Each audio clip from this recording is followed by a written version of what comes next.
Good morning. So in the last 24 hours, who of you have said, what's the best that could happen? Who of you have heard someone say that to you? And who of you have said it to somebody else? My name is Amy Turbis, and I am thrilled to be here this morning. And I'm Jill Meister. So we have an important task today of hosting Apra Talks. And one of the things we need to start out is we need your help settling a debate between Jill and myself. So we're here in Phoenix, and as you could hear from our song, it's hot. But I'm from the Midwest, and it's a dry heat, so I actually don't think it's that hot. But I was just saying to Amy, it's still hot. So we need you to help settle this. So what do you guys think? Clap your hands if you think dry heat is better than humid heat.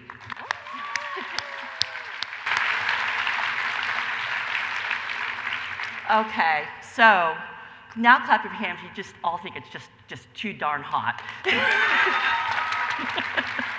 All right, I think Jill won that one. So I know you're here for more on-topic conversations this morning.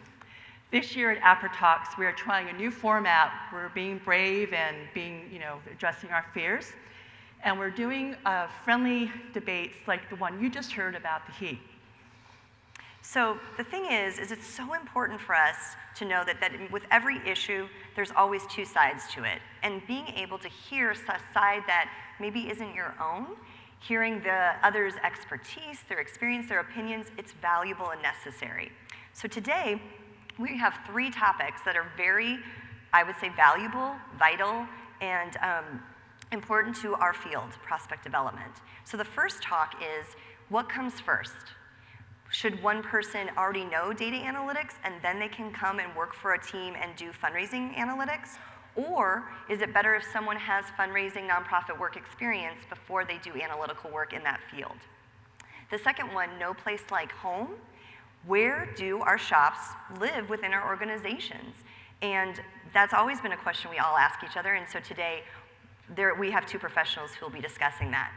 And then the last one is to certify or not to certify. That's the question.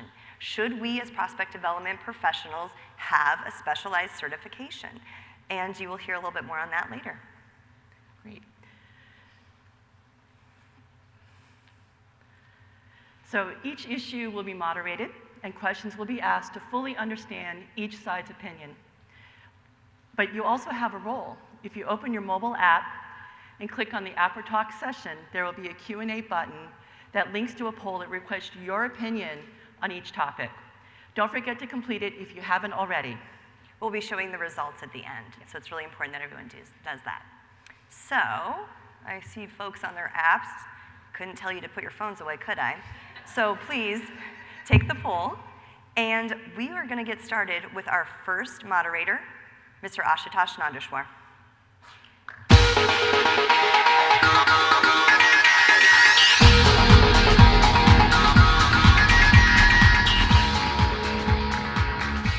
Thank you, Amy, and thank you, Jill. Our first topic is what comes first. Does knowing analytics is important first, or knowing fundraising? So I would like to invite our two speakers on this topic, Mirabai Aur, the Director of Analytics at the University of Chicago, and Baron Cato, Assistant Director of Fundraising and Engagement Data Science at the University of Washington. Our topic is, have you ever wondered which approach is better, knowing analytics and then adapting to fundraising, or knowing fundraising and learning analytics or data science on the job? Well, I'm pleased to invite Mirabai Aur and Baron Cato.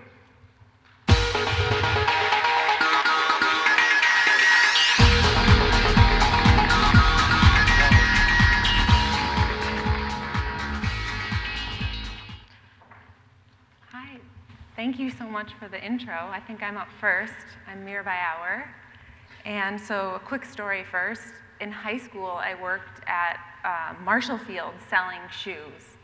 And certain very discerning and wealthy customers would bring along their personal shopper to help them assemble just the right outfits with the perfect shoes. And it was a very, very sort of privileged and elevated experience. Fast forward now to Stitch Fix. Stitch Fix offers tailored clothing delivered to your door, and personal shopping, which had been on the decline, has all of a sudden made a resurgence, and it's very democratic. And underpinning all of this work is the work of a chief algorithm officer. I didn't even know this was a title one could have, and 70 data scientists. At our organization, we have 2. So recommending all the right mix of clothing for you. And Hillary Parker actually concluded our DAS session yesterday, giving a really inspiring talk, and she comes from public health. And so I think if you think about industries all around us, from shopping from the automotive industry and shopping for a car to how you buy a home, things are really changing with data science, and I argue that data science expands our frontiers, and a lot of firms that are really pushing industries forward are these small firms and people coming from the edge of what the boundaries of a particular domain. Hey, so we should do the same thing. Fundraising is becoming a more and more mature industry, and so we should consciously look outside our bounds for fresh ideas and sort of kick the tires around when thinking about how we conceive of traditional paradigms. So the good news is you don't have to look very far outside of fundraising to find a great data scientist. And I would argue fields like marketing and sales, there's a lot of elements of those in the work that we do. And so someone coming from that background might bring ideas like, how can we adapt the customer journey or nudges to creating a better donor experience? And vice versa, they might look at concepts we have around campaign, portfolios, and the prospect development cycle with really fresh eyes. So my last point is that I think actually cultural fit is very critical too, maybe even more so than domain knowledge. And what I've seen working at UChicago is there's just a blossoming of the number of trained data scientists who want to work in nonprofit and government work, and not everyone wants to maximize pizzas or mattress sales. And so what we should do is just lend a hand and say, post positions, connect with our own programs and schools if we have them. Thank you. Baron? Thank you. So some have described data scientists as those well-versed in math and statistics, programming, and domain knowledge. And there are plenty of courses and articles and books on the math, statistics, and programming side. But there's actually very little content on the domain knowledge side, which I believe indirectly minimizes its importance. Without domain knowledge, which is the third leg of data science, one can wind up building models that actually don't work for our key fundraiser stakeholders and then end up not getting adopted. Data science skills acquired in other fields are highly transferable to different domains like fundraising. But to build the model right, one needs to know what the right domain-specific model is. Building the right model goes beyond technical knowledge and skills. It involves knowing how and why the data were collected to be able to determine potential model limitations caused by things like underrepresented data, and to be able to mitigate for any bias within the data. This informs the features that we include in our models and in the KPIs that we develop. This also informs how we communicate our models to our fundraisers. And generally, our fundraisers want to know what's in the model before they trust it. And having fundraising domain knowledge helps us to be able to translate our model results into terms that fundraisers understand, which then helps build the trust that leads to adoption. So the advantage of having fundraising business knowledge or expertise first and then learning the technical expertise is that one then has the potential to build the models right from the beginning that makes sense to our fundraisers and then be able to motivate them to take action. Well, thank you for the opening statements. Baron, you mentioned bias, so let me ask you something. Working in the same field for some time builds certain bias, this previous knowledge that you have. So what would you say, Baron, to those who say, well, actually data scientists bring this outside perspective to our industry and actually pushing the whole industry forward? Well, I would first say that there are data scientists within our industry, so I would say that just to make sure that we understand that there are data scientists, just because someone's outside doesn't mean they're a data scientist and we're not inside. But I would say those who are from the outside, I would agree. Someone who's from the outside certainly does have outside knowledge which can help move past the bias that we'd have from being internally within the fundraising culture, and that could be beneficial. But I would say that is a way, that is not the way. Someone who is from the internal side can certainly go outside and learn what's going on in industry. For example, what I have done and what we're doing in our shop is I'm a part of a data science meetup group. And I have seen trainings from people from Microsoft, Expedia, Zillow, Zulily, Nordstrom's. I went to the digital analytics symposium, which is a little different from the one we have here. It's actually an industry-based one.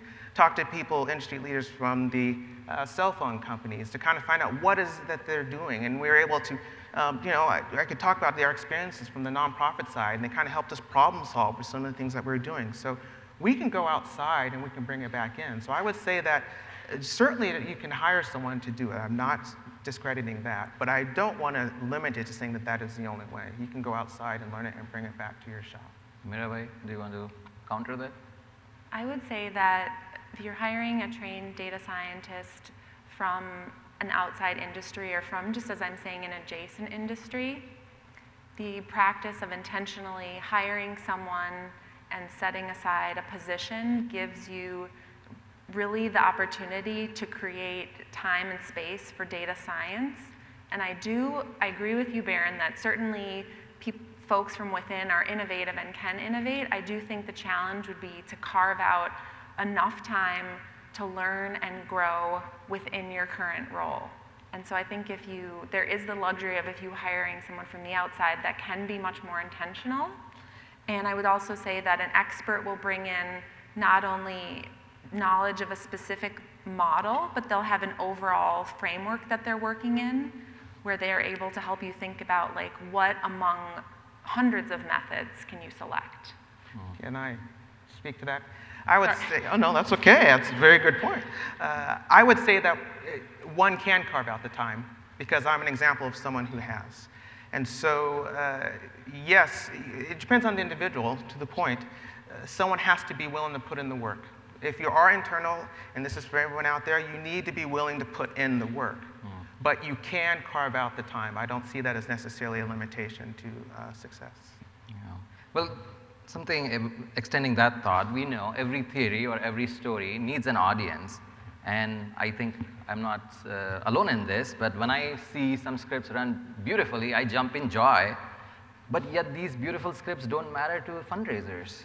So I think at that point, data scientists have a disadvantage explaining the benefits of these models, algorithms, and as the benefits as Baron mentioned to fundraisers. So what do you make of that, Mirabai? I should say I agree that that is a problem. And I think regardless of if you're promoting from within or hiring from the outside, I think we would all do well to sit down with a fundraiser and learn how they're interacting with technology, how they're filtering, like using our data. So I would say that that is a problem that I see internally as well. And then second to that, I would say that you could really think about if you hired someone, you would just really start with the fundraisers and the business questions and let them speak first. And I wouldn't say the first project of your newly hired data scientist should be of this blazingly new innovative thing. I think you'd want to pick a project that builds a relationship and helps them understand the data. So I would have them start with the fundraisers, come up with a list of projects, and then together decide what they want to work on. And pick something that makes someone's life really easy. And maybe spend the first 6 months just learning the data and the business, maybe the first year, and then use that person's expertise to scale up to a larger, more innovative project. Baron, do you have any thoughts on that? Yeah, actually, great suggestions. That even works for people who are internal as well. Only thing I would add to that is that communication is a person-to-person thing. It's a soft skill. And regardless if you're internal or coming from the external side, that's a soft skill that someone needs to be able to have. And if you don't have it, it's something that should be, and I encourage one to develop.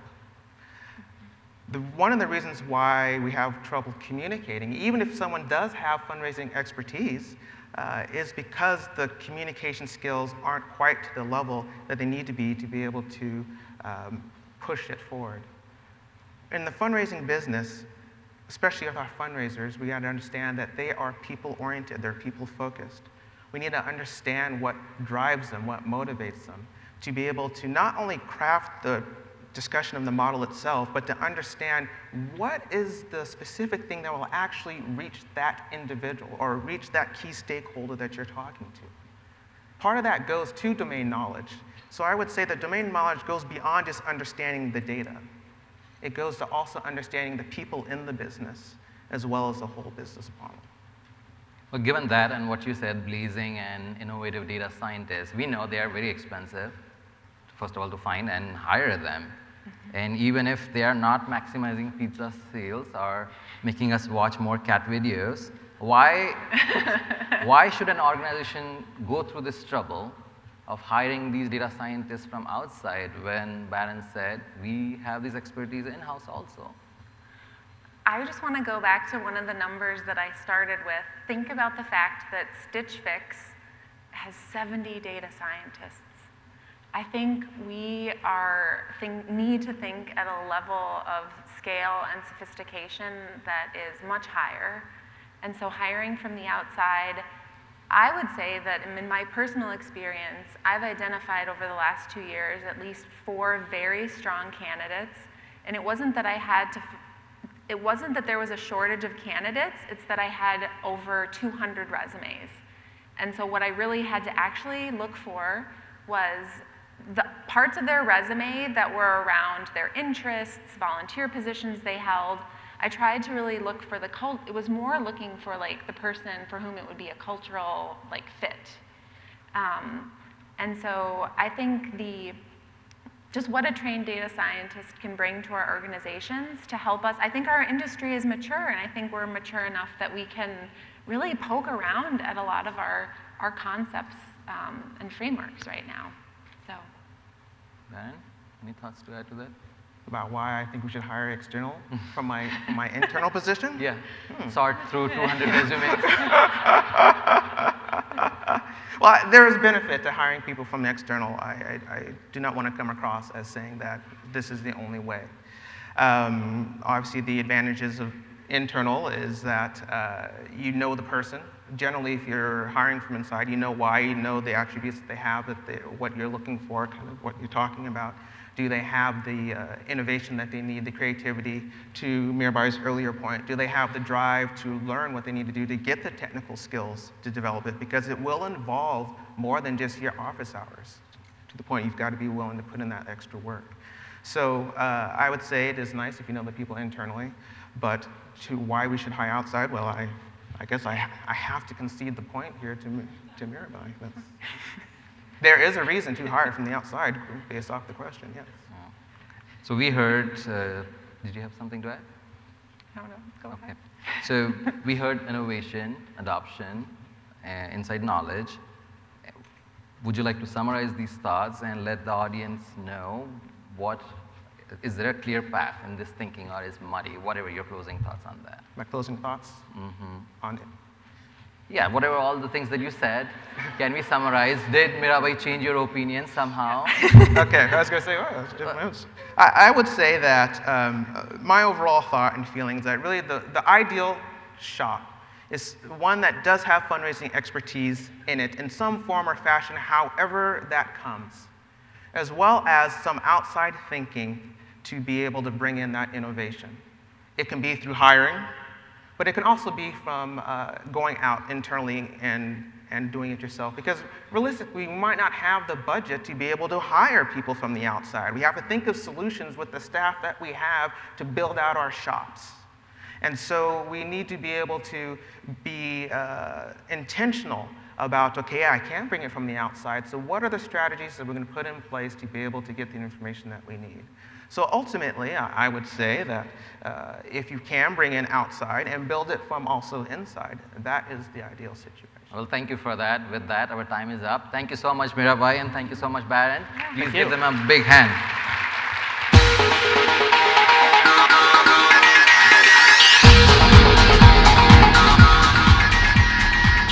Well, Thanks again, Mirabai and Baron. I would like to welcome Jill Meister back to the stage for our second Apra talks topic. Thank you.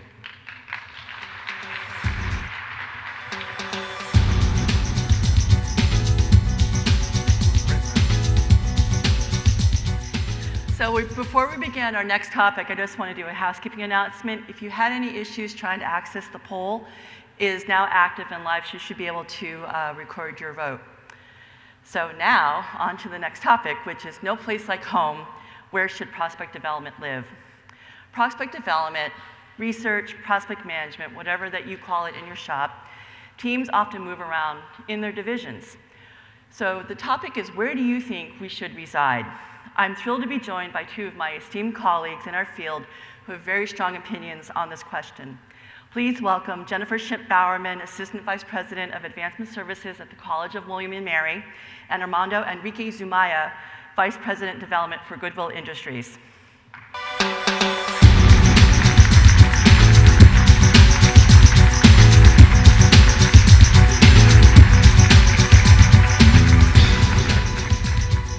Good morning. Good morning. Hi, guys. So to start, Jennifer and Armando will give their initial statements, and then we'll have a few Q&A. We'll see how this goes. And we flipped a coin backstage, and Jennifer will go first. Yay me. Well, those that know me know that I do have a few set of opinions, and I may voice them from time to time. But this is one of the ones that I really feel passionate about, is where should the home for prospect development be? I've worked in organizations that are on the medium to larger side, so they've been a little bit more complex, but I really do believe it belongs in a services unit. Prospect development is everything that feeds all of advancement, not just that major gift side that it may have traditionally served. It is everything. I kind of like to think of it, it's part of that central nervous system for the advancement enterprise. Whether it is doing the traditional prospect profile, or everything to building a model. I was in a session about building a trip planning tool for fundraisers, doing data analysis for a day of giving, helping a fundraiser manage their portfolio. That is serving all of advancement, and it's part of Essential Services 1, and we're uniquely qualified to do it. We're also impartial. I used to say when I trained researchers, we are Switzerland. We're neutral in everything. So we're representing the best of the organization, and we represent the fundraisers, but we also represent that organizational strategy. So while you're in an organization that may have fundraisers that report up through essential development, but maybe they may be based in a school, or you have a chapter system if you're a nonprofit, you get to be that neutral party that only one, in my case, I only have to help the vice president manage his portfolio. I am a counterpart to my AVP for campaign, so I have conversations about his portfolio that are uncomfortable. I have conversations with my Associate Vice President for Development that are uncomfortable because I'm helping him manage his own portfolio. So I have that neutrality and I bring it to the table. I also combine it with all of the things that are centralized services. So if we think about finance, it's a central service. Would we assign it to events just because they spend a lot of money? No, it's a skill set that we have in services. And then I bring all of that when I have the conversations. I sit in a portfolio conversation with our vice president and our head of campaign, our head of development, and we're talking about fundraisers, but then we're also talking about finances, we're talking about tools that they may need, we're talking about performance management, we're talking about training, and then we're getting into how do we need to be structured organizationally. So I'm bringing all of those pieces of services into that conversation in a way that may not come through if it were the Associate Vice President for Development, because he's thinking in his fundraising world. Good. My answer may sound really odd to start out. I'm going to say somebody's name. And she's sitting right there, my pal Elizabeth McHugh. And she's my example. I think it's 20 years ago, I'm that old. I came to Apra, a development officer. I'm still a development officer. And I learned about how Elizabeth had aligned her office of prospect research and management with the vice president of Arizona State University, and what transformative work she has since and at that time performed. So for me, that's where I learned that you need to align prospect research with the highest power possible at your institution. So as a vice president, my researcher, Robin, right here, answers directly to me. When I had a 250-person development staff, the next door over was my prospect researcher and my management staff. So the number one problem with prospect research is it's not used, okay? The development officer will not pick up the darn phone, right? They don't respect your research, they don't understand it, they think they have better ideas, they're scared. If your boss and their boss is right over here, that's a different story, right? And all of you who work in situations like that love it, because your work is respected, you get better salaries, you're here at Apra, you get better resources, you get better staff. So prospect research is the most powerful tool for fundraising in this country right now. And it's underused, understood, okay? It's like an eight-cylinder engine. Everyone else is driving out there with 4-cylinder engines, and people don't understand you can have much better fundraising. But prospect research should not be in the org chart of Siberia, okay? It shouldn't. It should be empowered. You should be leaders. You should be leading the development teams. Because as a vice president of development, you need data, you need research, you need guidance, you need precision, and that's how you raise a lot of money. This is my lived experience, okay? I've raised hundreds of millions of dollars because of what I learned from Liz that day, and prospect research, and empowering and paying my prospect researchers the way they are, fundraisers. I don't disagree. I absolutely agree. I've been fortunate to be in organizations where it doesn't matter where we've been sitting. It's not that being in services is in Siberia, because I do have a seat at the table. And I will say, my head of prospect development actually meets more frequently with our AVP for campaign and AVP for development than I do, because that partnership is so key. But she's got the neutrality of being within my organization, so that she can represent them, because we do have complex organizations where I have business school staff that do not report up through our central advancement. They don't have to follow our policies, so we have to get them to come along. And part of what we get to say is, we are honestly representing all of advancement, not just the AVP for development, where you think you might represent. Sorry. Right, and everything you said prior, I agree with, and it's enhanced when you have direct support, the resources to get it done from the highest office in development. When you educate, and sorry to say this, I hope there's no other vice presidents in the room of development or CDOs, but they don't really know anything about prospect research, okay? I speak to rooms of 200 CDOs, and I ask them things, simple things like, how many of you know what Apra is? And literally a quarter will raise their hands. These are veteran development officers, okay? So they really need to be educated about the power of prospect research. Unfortunately, I'm like one of a few people doing that right now.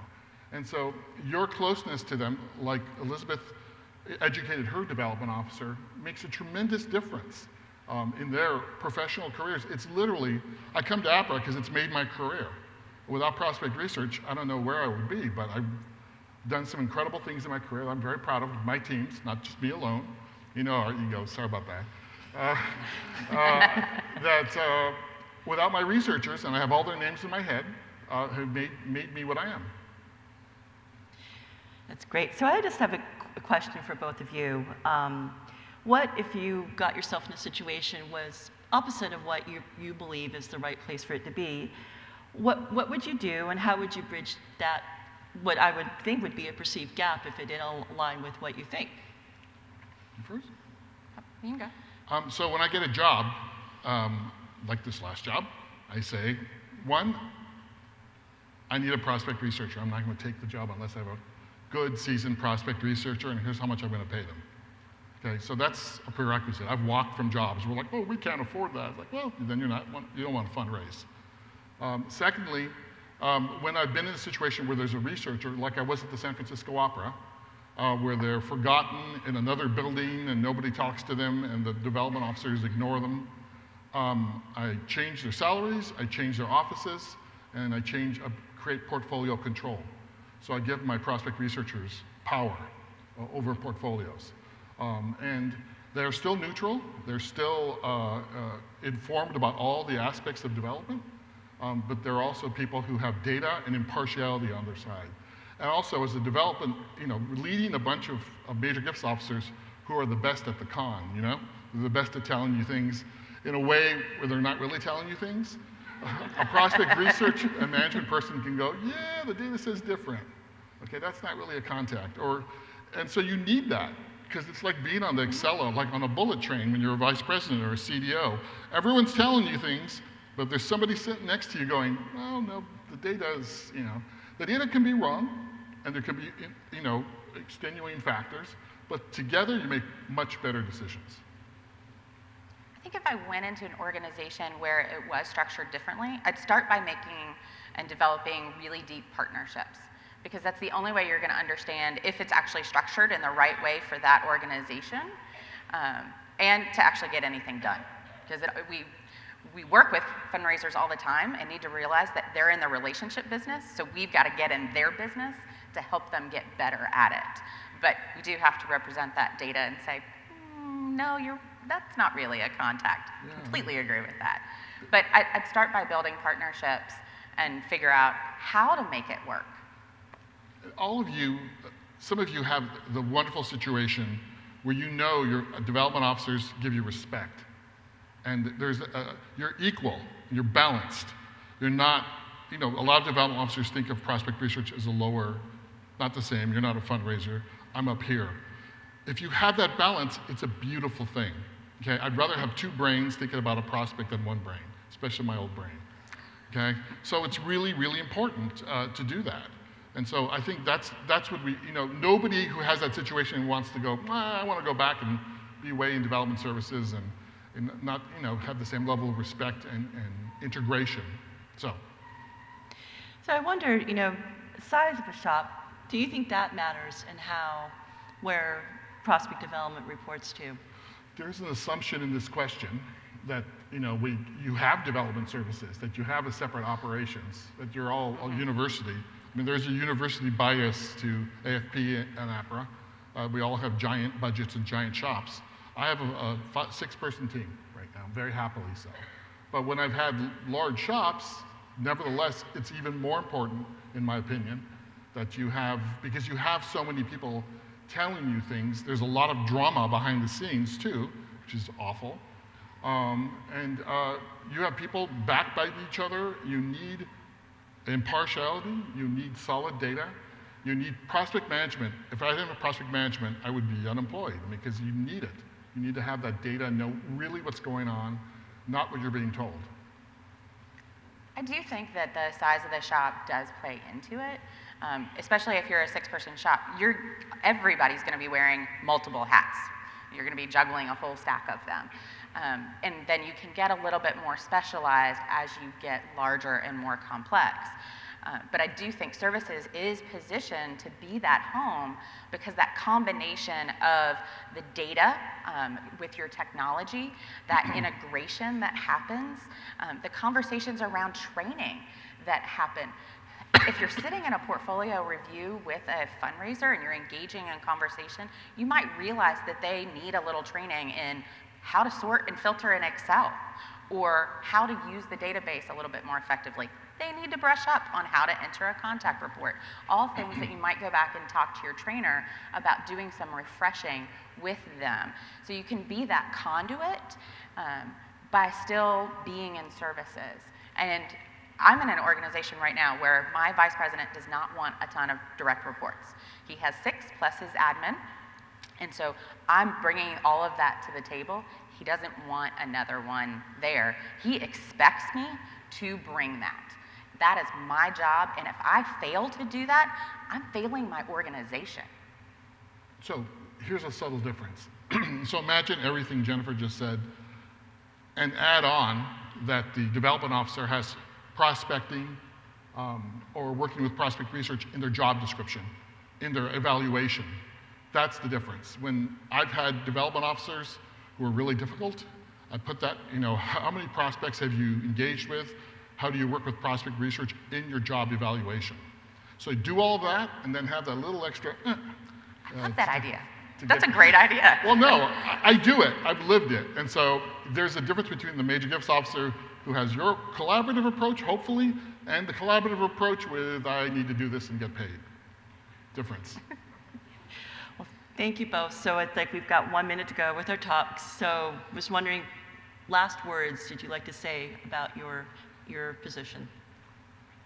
Go ahead. Okay. Yep. One of my best examples is when I worked at San Francisco Opera. I had a unique situation where my prospect researcher, there's 6 major gifts officers, and I literally was lucky enough to get a great researcher. Liz trained them, remember? And I empowered them to speak truth to power and report to my office. And because of that work, Colleen Marlowe, my researcher, brought forward a prospect which had been tossed into the annual fund at the great opposition of the major gift staff. And that prospect turned into the largest gift from American opera in history, Miss Shanique Littlefield, for $35 million. Okay, and that same process she created, because I empowered her, created another gift, the Gunn family gift, for $40 million. So the power of prospect research, $75 million. Go to the San Francisco Opera, look around, a prospect researcher kept those lights on, all right? That's what I'm talking about. Thank you, Ramonda. All right. Okay, I can't stand up to $75 million. But I can say I was in an organization that went through a restructuring. I reported directly to the AVP of development, and he said, I want to restructure and I want to create a services team. And I looked at him and I was like, oh, I don't know that I want this. And he brought in an amazing director, executive director of development services, Charles Headley, who you may be sitting out here in the audience. And I really began to see the value in being in services, and he created a leadership team in services. It didn't diminish my access to fundraisers. It didn't diminish my access to the AVP for development. It really added to the breadth and depth that my team could actually do. So that's why I'm passionate about it being in services. Awesome. All right, thank you. So give it up for Jen and Armando. Thank you so much for your discussion. Hi, Robin.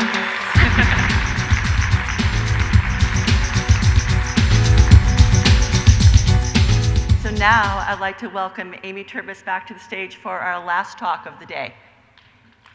Ole, ole, ole, ole, ole, ole, ole,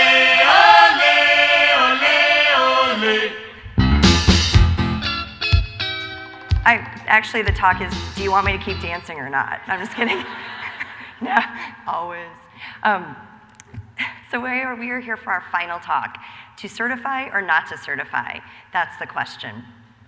So prospect development, we're evolving as a field. Is certification where we should be headed? Or is it a lot of work for a very little outcome? I am thrilled to be here today with 2 prospect development, dare I say, very passionate professionals who have opinions on this topic, and they are going to educate all of you about that. And I'd like to welcome them now to the stage. Bond Lammy, Managing Associate at Ben Smiley Flessner, and Adrian Owen, the AVP of Advancement Services at the LSU Foundation.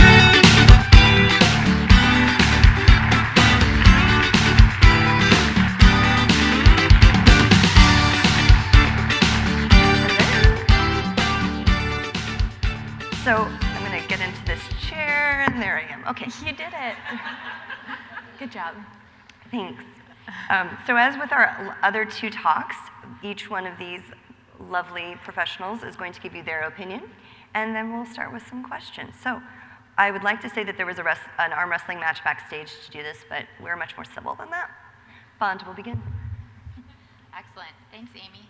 Hello, everyone. I'm Bond, and I am a proud prospect development professional. And I believe that now is the time that Apra should explore and potentially pursue certification for prospect development. In fact, this is something that's outlined in Apra's current strategic plan. I'd like to provide you 3 reasons why this is my strong recommendation as the incoming president of Apra. First off, our field is increasingly recognized as a viable career choice. It used to be that people fell into this field, but with Apra celebrating its 32nd year as an association, it's safe to say that student interns, children of development professionals, and individuals transitioning into a second career are increasingly learning about our field and seeking the skills needed to transition into this profession. I know this because it describes me. In my Master's of Nonprofit Management program, I learned about prospect development and actively sought to attain a job in this field. Certification would provide these individuals the tools and resources they need to successfully acclimate and excel, even if they've never been in our profession before. Second, more is expected of us as prospect development professionals today. Job descriptions are being reviewed and revised in light of changes to HR regulations and to account for needed skills and proficiencies as organizations incorporate data science and new technologies into their fundraising programs. Apra created the body of knowledge over 5 years ago and has a committee dedicated to regularly reviewing and updating it. This comprehensive resource provides individuals and teams the tools they need to set goals, create professional development plans, and anticipate team growth. The body of knowledge is unparalleled in the fundraising profession, and it provides Apra a solid framework from which to draw in pursuing or exploring certification. Third and finally, leaders at our organizations generally come out of a frontline fundraising background. They don't necessarily have that background in prospect development or advancement services. So when they're looking at the needed frontline fundraising skills and expectations, they know that from personal experience. That's not the case for prospect development. Certification would provide our leaders the confidence they need to know that their prospect development teams are properly resourced and focused on the right activities. Now's the time for Apra to explore certification so that we can attract talent into our field, we can continue to professionalize our roles, and we can remain relevant and competitive with our frontline fundraising counterparts. Thanks. Adrienne? Howdy, I'm Adrienne, and I too am a proud and passionate prospect development professional. And I'm on this stage today because I do not think that a certification really meets the needs that Bon just outlined. And I'm not convinced that it is a valuable investment for Apra to make. I'm skeptical, and I think we need to ask ourselves a few questions before pursuing this. First, I think we can all acknowledge that prospect development as a profession is vast.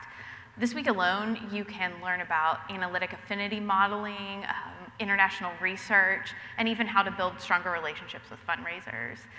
Can one certification really reflect the breadth and depth of our field? I use the CFRE as a bit of a cautionary tale. In an effort to be everything to everyone, it really washed over much of the depth and complexity of the fundraising profession, and it lost a lot of the gravitas that I think that certification was intended to have. Or is the goal really, like Bon said, about educating our members and providing a learning resource? If that's the goal, let's create some free and open source tools, more online opportunities, webinars, or leverage the body of knowledge itself. I agree that it is an unparalleled resource within our profession that's unique to Apra and still has plenty of room for growth. Or is this really about creating a measure for who is a qualified prospect development professional? I'm inherently skeptical about this justification. We can all learn as much online as you can in a classroom. So traditional metrics for who can sit for certifications like tenure or number of conferences attended are a poor measure of who deserves to be certified. Or is this about proving ourselves to development? Is this about showing them that we understand fundraising as well as they do? If that's the reason, take the CFRE. Many people within Apra's membership come from small shops, and most prospect development professionals like me wear many hats.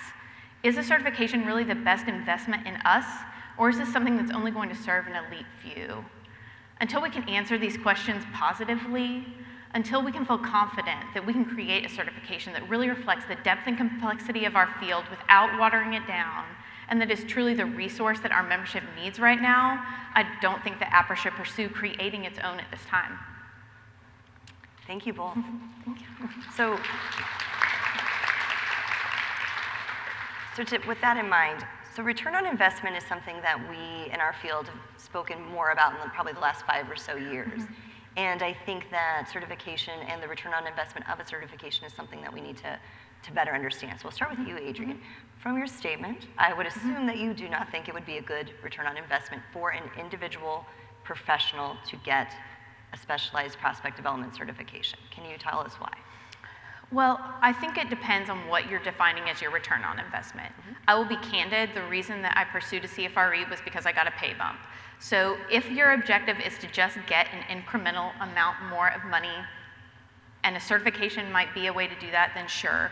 But I'm not sure that the CFRE has done enough to elevate the profession of fundraising, and I don't want to see that happen to the field of prospect development. Bond, what about you? That it is a good return on investment in your mind? Yeah, I think that the thing that's really interesting about our field, and Adrienne's right, it's a very complex field. There's all sorts of different subsets to prospect development.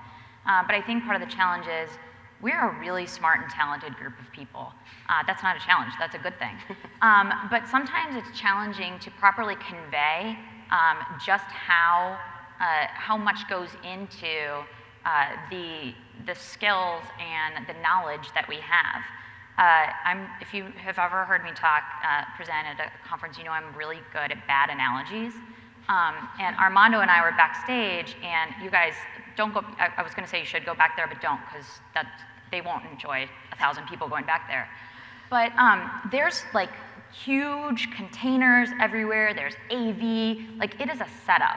And Armando's like, I can't imagine what it takes to move all of this stuff in and get it out. Like, I have a lot more respect for what they do now. That's what as he was saying it, I was like, oh, that's what I'm envisioning that a certification would do. It gives some sort of standardized way for you as an individual and your teams to actually pull behind the curtain and show the organization that what we do is not Googling and what we do is not magical. There is a rubric to it, and it is complicated and it is complex. It's a different thing to be in charge of the lights, as to the cameras, as to the sound, and all of that is what it takes to have a really talented and efficient prospect development program. And that's what I'm envisioning that certification would achieve, is showing just how complex our field is. So I want to jump in on that because I agree, like that would be the ideal, right? And one of the things that Bond and I have talked about kind of in preparation for this is, looking at so many certifications that are out there and they don't achieve it. There isn't a good model, and like, why do we think we would be any different, right? All of these high-level fields have failed at demonstrating their complexity. One of the few examples that I think is successful is the Microsoft certification method, where it is very almost like micro-credentialing. It's centered on a specific area, so maybe there's a data science, or there is a portfolio management, or there is a research, something that can dig deep into these areas that have almost as much complexity within themselves that it could be a certification on its own. So I'm open to a conversation about that, but I think we're kind of fooling ourselves if we think that one broad certification is going to achieve what you said. Yeah, and in preparation for this session and as a part of Apra's strategic plan, we've had conversations with the executive director for the Institute for Credentialing Excellence, which is a membership association similar to ours.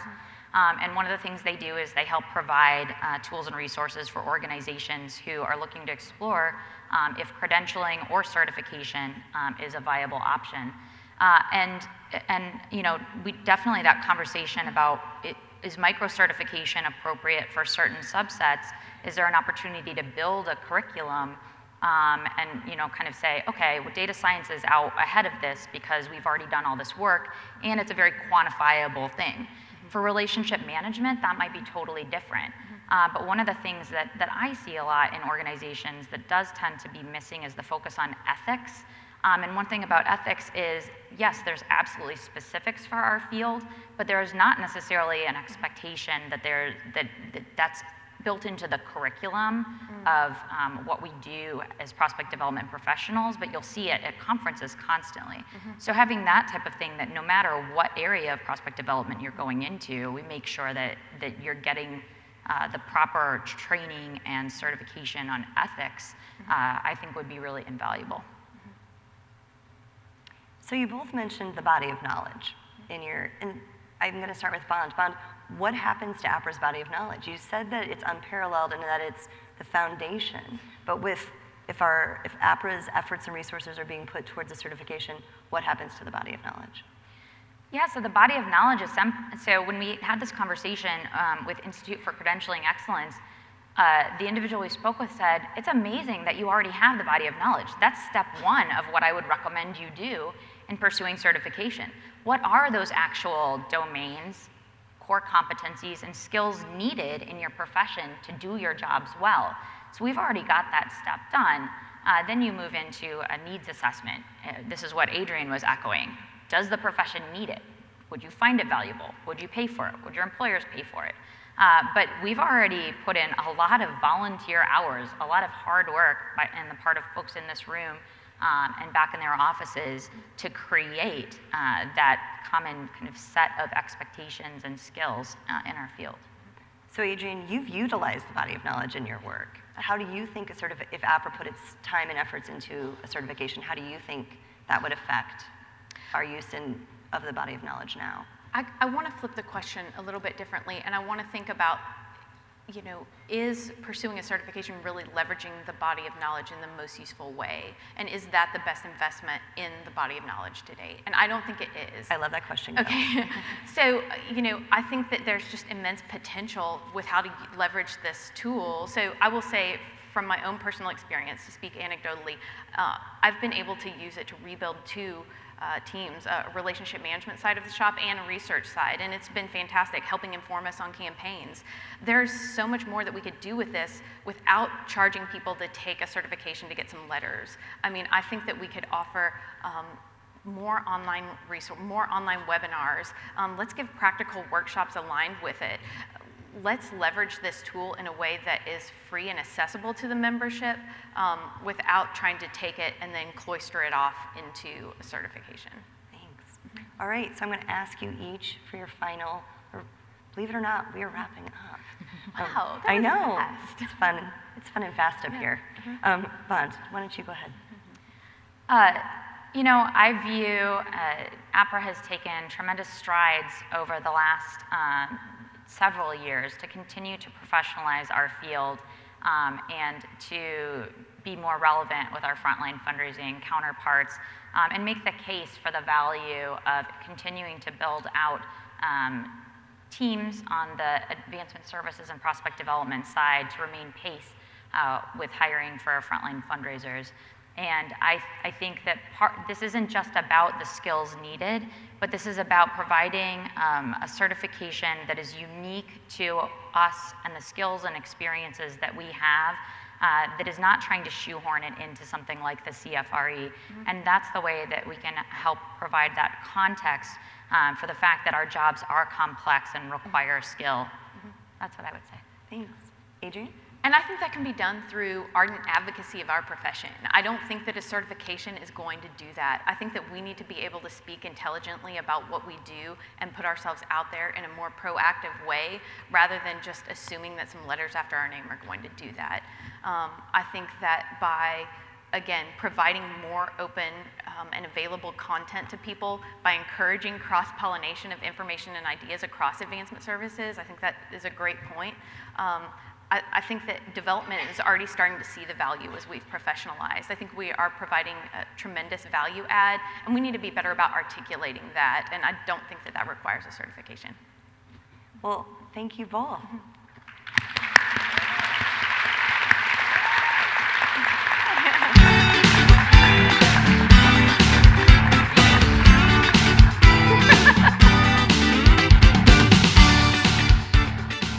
So we're going to bring back on stage my partner in crime, Jill Meister. Jill? There we go.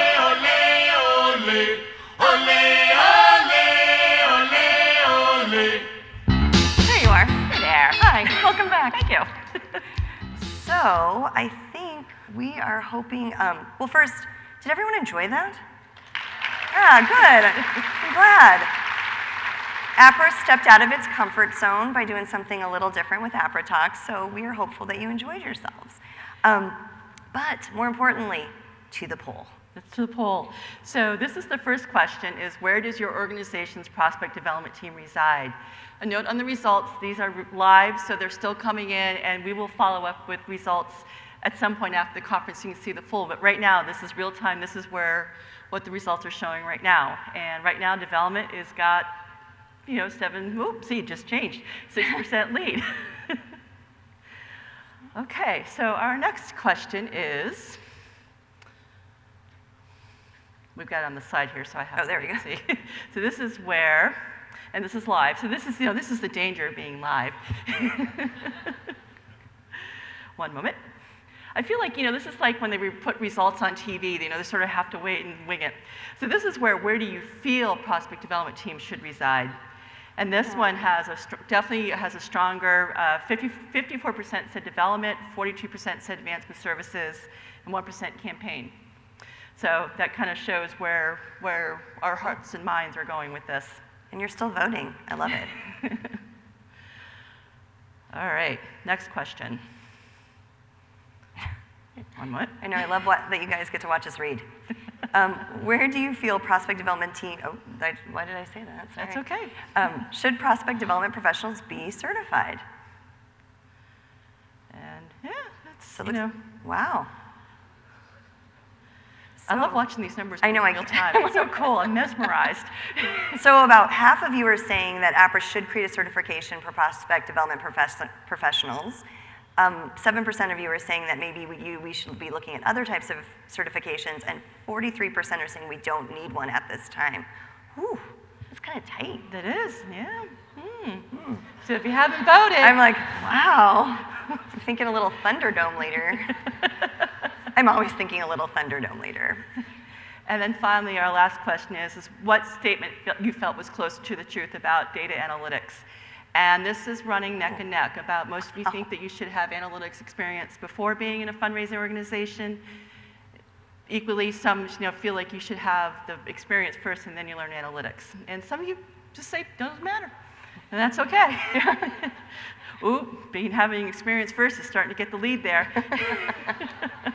So what's really important about this is never the beginning of a conversation. This is always ongoing. And if I'm walking by you and you're not talking to someone about one of these things, I might ask you to start talking about them. But I think we all want these conversations to continue. You will be on the lookout for other things with Apra, maybe in connections or webinars or different discussions. If you have colleagues who you know are interested in these topics who are not here today, share the Apra Talks with them. They are always recorded, and I think this is just a very smart way to get the conversation going about things that are important to our profession. But before we go, it's very important that we give a huge round of applause for our Apra Talks participants, Mirabai, Baron, Jen, Armando, Bond, and Adrian.